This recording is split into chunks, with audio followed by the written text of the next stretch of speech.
ये वीडियो एक simple analogy है उन लोगों और स्पेशली उन इंडियंस के लिए जो हमास को बिना किसी कंटेक्स्ट के टेररिस्ट समझते हैं और 7 अक्टूबर को गाजा पर हो रहे ऑन गोइंग जेनोसाइड का रीजन मानते हैं। जज करने से पहले एक बार रुक के सोचो और अपने खुद की हिस्ट्री को याद करो। एक ऐसा इतिहास जहाँ पर हमने हमेशा जुल्म, घुसपैठी और इनजस्टिस के खिलाफ आवाज उठाई है और लड़ाई की है। भगत सिंह, चंद्रशेखर आजाद और ऐसे हजारों लेजेंडरी क्रांतिकारियों को याद करो। उन्होंने अपने हाथों में हथियार नफरत या हंगामा मचाने के लिए नहीं उठाए थे, बल्कि ब्रिटिश घुसपैठियों के खिलाफ अपनी आजादी और इज्जत की लड़ाई लड़ने के लिए उठाए थे। ब्रिटिशर्स ने उन्हें बड़ी ही आसानी से टेररिस्ट का नाम दे दिया और दुनिया भर में उनके खिलाफ प्रोपेगेंडा फैलाया, लेकिन हम लोग उन्हें आज भी बहुत ही गर्व के साथ फ्रीडम फाइटर्स के नाम से याद करते हैं। याद करो 1922 का चौरा चौरी इंसिडेंट, जब प्रोटेस्टर्स ने पुलिस की मारपीट और जुल्म सहने के बाद एक पूरे पुलिस स्टेशन में आग लगा दी थी, जिसमें 22 अंग्रेज पुलिस ऑफिसर्स मारे गए थे। ये पूरा इंसिडेंट वायलेंट था, हाँ, लेकिन क्या ये टेररिज्म था? नहीं, वो एक आखिरी हद तक पहुंचे हुए लोगों का डेस्परेट और फाइनल एक्ट था। और क्या आपको 1925 का काकोरी कांड याद है, जब राम प्रसाद बिस्मिल, अशफाकुल्ला खान और चंद्रशेखर आजाद जैसे रेवोल्यूशनरीज ने एक ट्रेन रोकी थी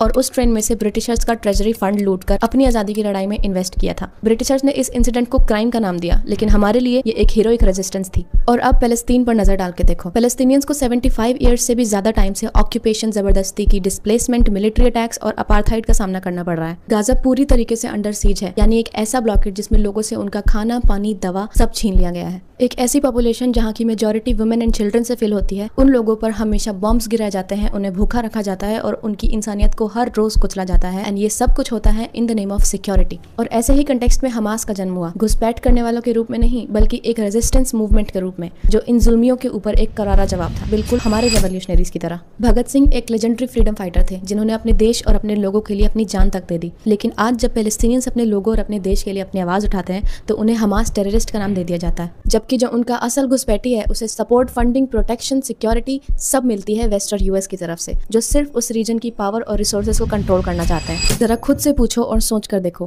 कि अगर चौरा चौरी इंसिडेंट या काकोरी कांड के बाद ब्रिटिशर्स ने इंडियंस के खिलाफ वॉर डिक्लेयर कर दी होती और हमारे शहरों पर बॉम्ब्स गिराए होते, हमारे बच्चों को भूखा रखा होता और हम तक हर रिलीफ और एड पहुंचने से रोक दी होती, तो क्या आप तब भी भगत सिंह को दोषी मानते या ब्रिटिश एम्पायर को? और क्या आप इनोसेंट सिविलियंस का मास मर्डर सिर्फ इसलिए एक्सेप्ट कर लेते क्योंकि कुछ रेवोल्यूशनरीज ने अपने ऊपर होते हुए जुल्म का बदला ले लिया? अगर नहीं, तो अक्टूबर 7 का हवाला देकर गाजा पर हो रहे जेनोसाइड को कैसे जस्टिफाई कर सकते हो?